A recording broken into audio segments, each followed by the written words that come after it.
This is Radar from the Red Table coming at you with MLB Observations Opening Day of the 2025 season. Normally, every week I come out with observations, and that's based on Friday through Sunday weekend game and any Monday through Thursday 3 to 4 game, and then recorded Friday.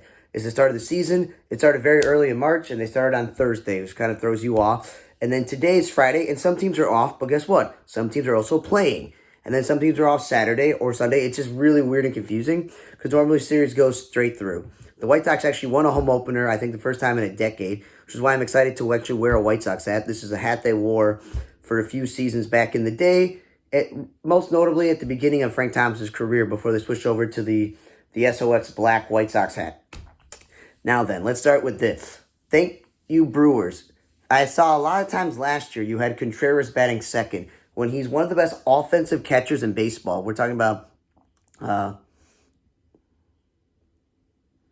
William Contreras of the Brewers. Like, not his brother Wilson. He's still pretty good, but we're talking about him. He's a middle lineup hitter. He's an offensive catcher, getting 20, probably 30 home runs if healthy, and probably driving 100 if he's in the middle lineup. They did that correct.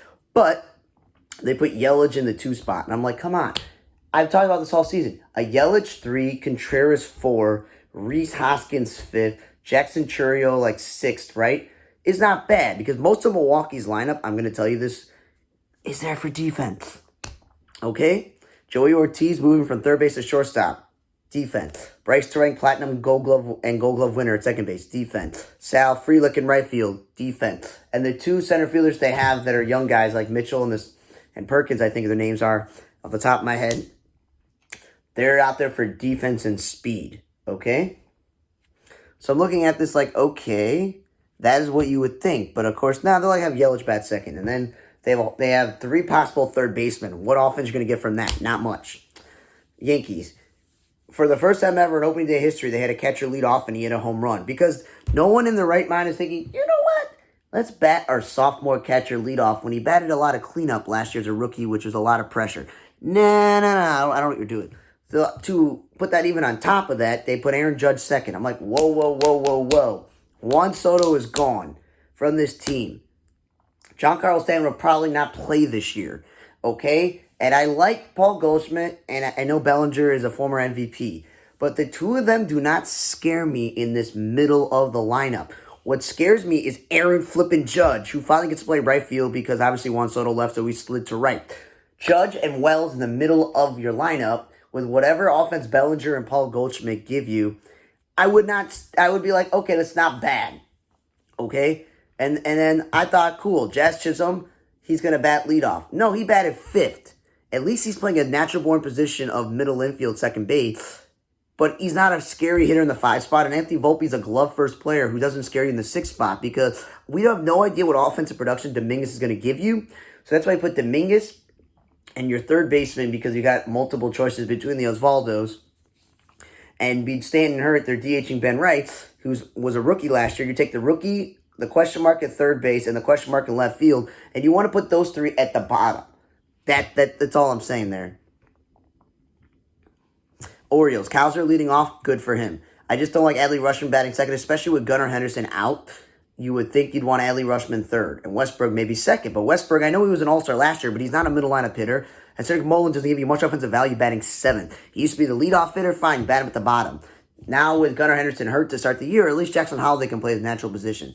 Blue Jays, cool. Bo Bichette is back at the top of the lineup. But Vladimir Guerrero Jr. is not a 2-hitter. He's slow as can be, and he strikes out a good amount of time. And Jimenez is a glove-first player who hasn't had a good offensive year in like 3 years. Why is he batting cleanup?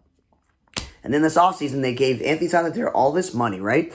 And they said he's going to play right field. And we're going to keep Springer more fresh by moving down the defensive ladder from center field to right field now to left field. And Dalton Varsho moved from left field to center field when Kevin Kiermaier got traded. He's on the injury list. So I thought, okay, cool. They'll start Lopejipo. They will continue what they do. They throw a bunch of infielders in the outfield. No, they started some rookie I'd never heard of in right field. Sandy Santander in left field and Springer in center field. I'm just like, wait, you're just going backwards there. Red Sox. Devers DH, which was good. So that means that Bregman got to play third base. So I was under the impression that Cedon Rafaela would play second base because of that. Because, you got him moving around the DH and you want Yoshida DH. You still want Casas at first base. And you can put Jaron Duran in center field or Abreu in right field. And you can start maybe Rob Reshnar in left field if you're not going to start Yoshida, but they go out and they start this rookie second baseman named Campbell. Never heard of this guy. It just throws another like wrench into, you got all these position players, you know what you're doing, and he's batting 6 as a rookie. Like, it's a lot of pressure. At least Duran is leading off. It just, Devers should be in the middle lineup. Like a Devers, Bregman, Casas, Yoshida, Trevor Story lineup is not bad. Texas. Still have a problem with Simeon and Tigger batting 1 and 2 because, no offense, like if you give Higioka the opening day started catcher, Josh Smith the utility guy the started shortstop, and my boy Kevin Pillar in center field, which is good defensively, is your last hitters, like it's not that scary. Wyatt Langford is not going to scare me in the 3 spot. What's going to scare me in the 3 spot is Corey Seager, then going some combination of Adolis Garcia, Jock Peterson, and Jake Berger. But they started Corey Seager at DH, which is why Josh Smith, who's not really a great shortstop, is shortstop.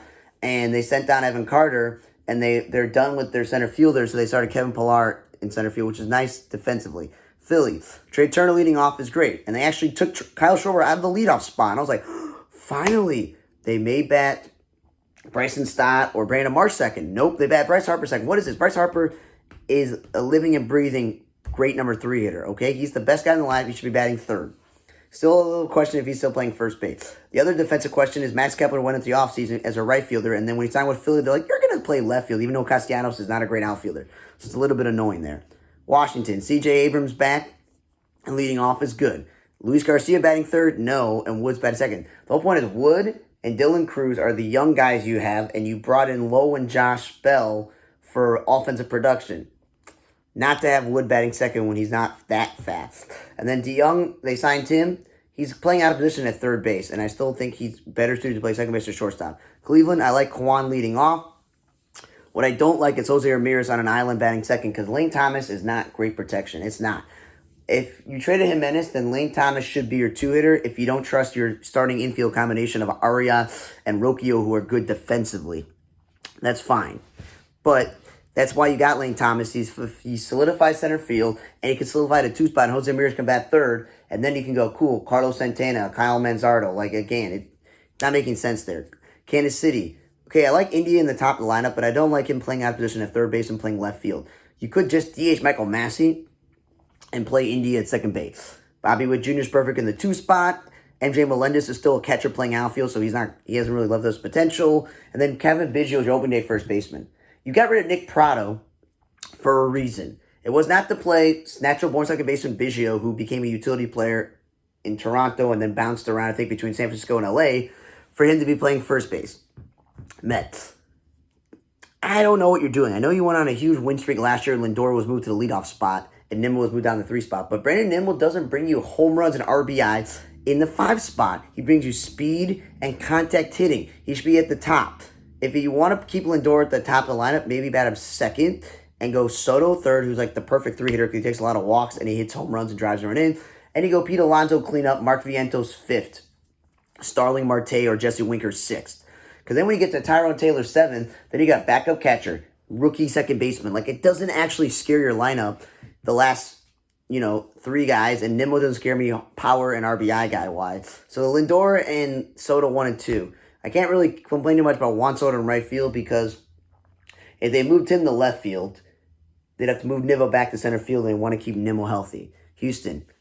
Jeremy Pena is a glove-first player, not a middle-of-the-lineup hitter batting 6th. I don't know who this Cade Smith is, but I think they got him in the Kyle Tucker trade, and he's listed as a 3rd baseman. So why is he your open-day right fielder when you made a big deal that Chas McCormick was going to play right field? I'm a little confused at it. And then Altuve. Why is he playing left field? Isaac Paredes did not have to move second base because they didn't re-sign Bregman. You're playing Brandon Rogers, who lost his job in Colorado, and utility man Mauricio Dubon at second base, when you can play a future Hall of Fame caliber player like Altuve in his actual position.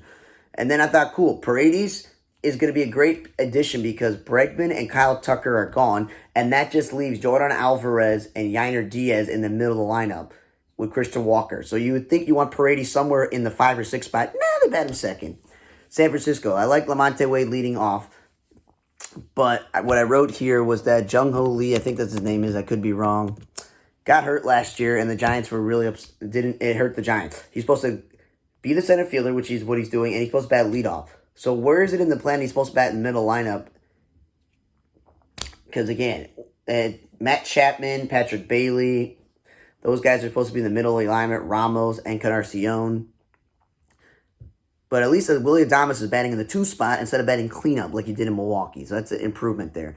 And for the Reds, TJ Friedl and McLean batting 1 and 2 is not bad. What I don't want is the speedster Ella De La Cruz batting 3rd. If you don't want him leading off, 2 has been the great spot for him. And Gavin Lux is not a cleanup hitter. What are you doing?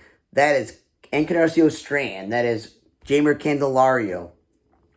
That is 110% Spencer Steer, who at least they got the DH him. And also Lux on an outfielder. Why did you sign Austin Hayes then?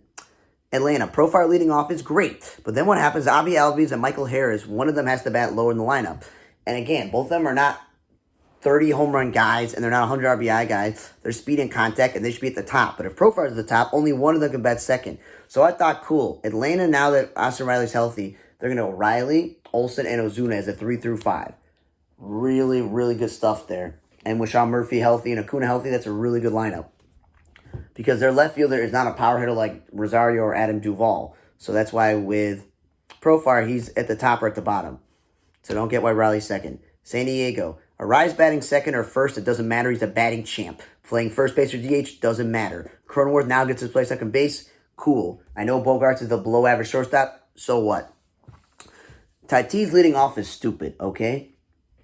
Arise and Jake Cronenworth should probably be at the top of the lineup. That's what it should be. Because Tatis is him and Machado and Bogart. That should be your automatic 3 through 5 and Jackson Merrill 6. That's like a really good lineup unless you want to put Jackson Merrill second. LA, Taylor Ward, a catcher playing the outfield. I'm still not getting over that. And him and Charnel bang 1 and 2 when again. Slow people. And what has Ward really proven? He's not an all-star. He should have been traded because he doesn't fit this team. And Charnel is rushed to the major leagues. Like, what has he done? And then Trout batted third finally, which is good. Tim Anderson started opening day at second base and batted fifth. Those are not things that Tim Anderson does. I know you signed Kevin Newman to be the shortstop till Neto's back, but just play Tim Anderson as shortstop. Kevin Newman has played everywhere on the diamond, so just do that. Like Rengifo, he was supposed to be opening second baseman. He started at third base. And then Nicky Lopez is a position player in a blowout, pitched in a game, which is weird. White Sox, Vargas, Robert, Benintendi is a 1 through 3. Yes, Benintendi at home run. Vargas had a few hits. But if Vargas is supposed to be this really good offensive player, I never once thought he was a great speed guy and great on-base percentage guy. No. Maybe you want to bat him second, cool. Luis Robert, I know you can't rely on him, but if you can't stay healthy and rely on him to be consistent, then 2 is not a spot for him. 3 or 4, and Benintendi's been mostly a top-of-the-lineup hitter. Still going to get used to Mike Clevenger pitching out of bullpen because the White Sox are going with a bunch of question marks in the rotation. Even Canyon, who's supposed to be obvious, is a question mark outside of Martin Perez. So at least with Clevenger, I thought, cool, he's the 4th or 5th starter. He'll eat innings. I guess not. Pittsburgh. Got no problem with the combination of Pham and Reynolds 1 and 2, but like, what is in your lineup there? Like, it's not scary if O'Neal Cruz is your middle lineup hitter, and then Joey Bart, who's not a cleanup hitter, and then like Gonzalez, IKF, a catcher named Rodriguez playing first base when he's a catcher. Like, that lineup does not scare you whatsoever. So cool, they could bat 1 and 2. They've done it successfully in their careers, but again, Reynolds should not be playing right field. I thought it was a dumb idea to sign a veteran like Tommy Pham to move everyone else instead of finding what you really needed was a center fielder.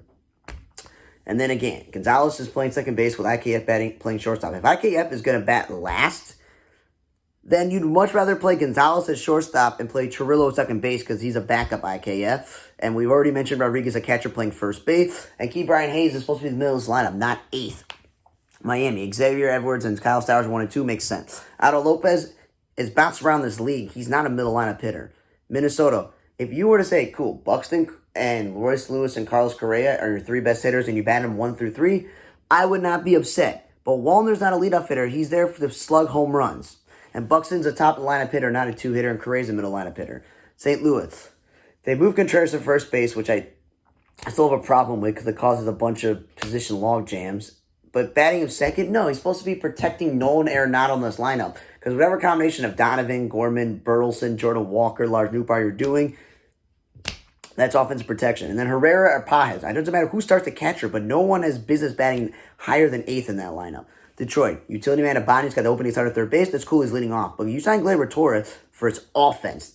So that's power. It's not speed, so you're not batting second. Riley Green, if he was batting second, I wouldn't be that upset, but he batted third. Then the opening center fielder was Kreidler. He's a utility infielder.